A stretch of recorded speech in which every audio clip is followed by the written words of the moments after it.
Good evening. So you heard very loudly, I'm Michael Stout. I don't know where to begin or when to end.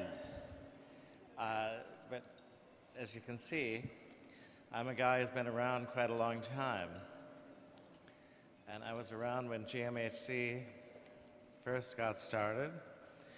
And I'm happy to see that it's good and strong and still here. I was a little sad to realize I didn't know many or any people in the room, and I no longer know any of the directors, although I knew almost all of them at one point. But that's a good thing, because it's young and vital, apparently.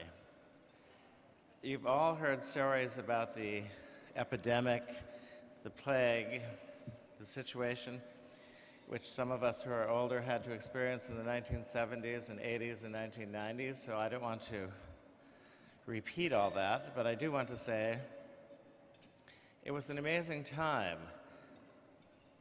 Many of us had 2 or 3 or 5 close friends who succumbed to this disease, and we had perhaps 10 or 15 or 20 reasonably good friends and maybe 30 or 50 acquaintances. It was just an amazing, amazing thing. And there was nothing at that time to help people, to guide people, to inform people. And then there was GMHC, which was very helpful before anyone even knew that HIV was a virus. There was GMHC on the care side at that time and AMFAR on the research side. And many people gave a lot of time, some money, and many lives actually ended for people who were extremely devoted. These organizations, which then resulted in other organizations that are still important today, like ACRIA, which is the AIDS Community Research Initiative of America, ACT UP, which was in the early 1980s, an activist group, and TAG, which came from that. So many important contributors lost their lives, but left something behind in helping these organizations become what they are today, and they have helped many, many people.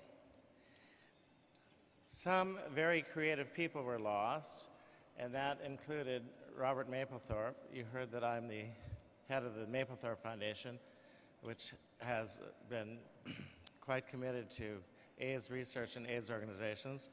Another very creative person, of course, was Keith Haring. These 2 artists had the foresight to provide in their estate plans to support organizations like GMHC.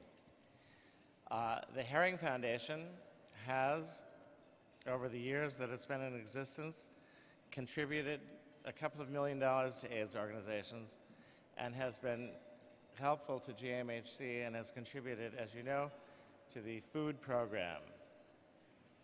Keith Haring's designs and Keith Haring's supports for organizations across America, from small gifts to very large gifts, continues to support AIDS and HIV organizations in its mandate for education, prevention, and cure. The executive director of that organization is Julia Gruen, who was Keith Haring's studio manager and was very close to him and worked for him during his lifetime. She has devoted all these years since his death to being the executive director of his foundation, and not only promoting his legacy, but guiding her supportive board of directors to make meaningful financial contributions to organizations which are dedicated to ending this disease and to providing care and education and helping to prevent it from going further. Julia, of course, is here tonight, as are people who work with the Haring organization, and I would like to introduce Julia, who's going to accept the award on behalf of the Keith Haring organization. Julia.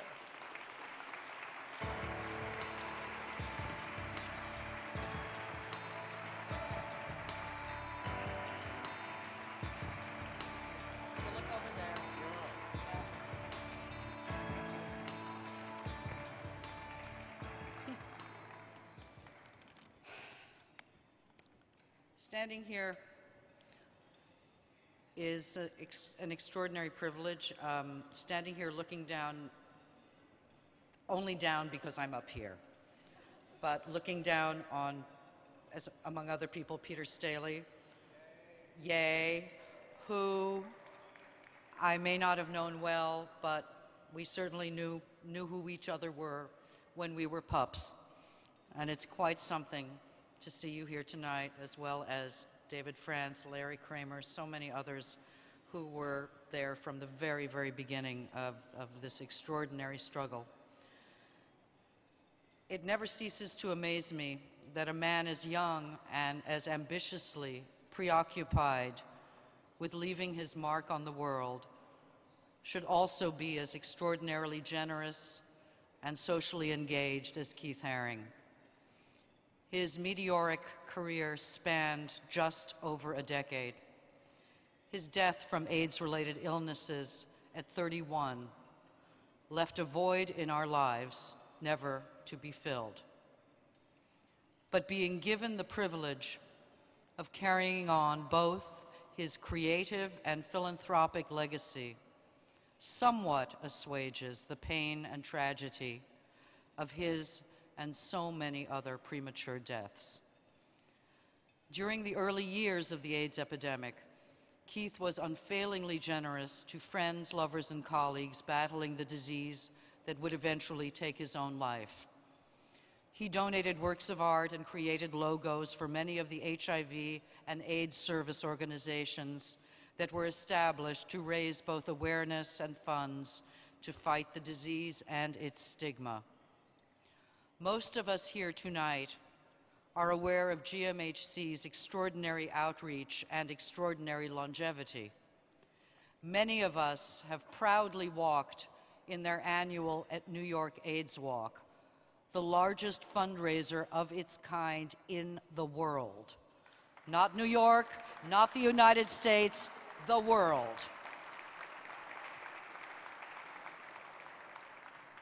This year, I'm quite proud to say, the Haring Foundation will be one of the walk's grand sponsors, which is very exciting. In 2010, to mark the 20th anniversary of Keith's death, the Haring Foundation entered into a 5-year partnership with GMHC to support its long-standing pantry program. And as you've heard, in return for our assistance, GMHC generously renamed the program the Keith Haring Food Pantry Program, which is just a huge honor for us. Being recognized at this wonderful event is all the more meaningful because we share the honor with Joy A. Tomchin, producer of the Oscar-nominated documentary, How to Survive a Plague.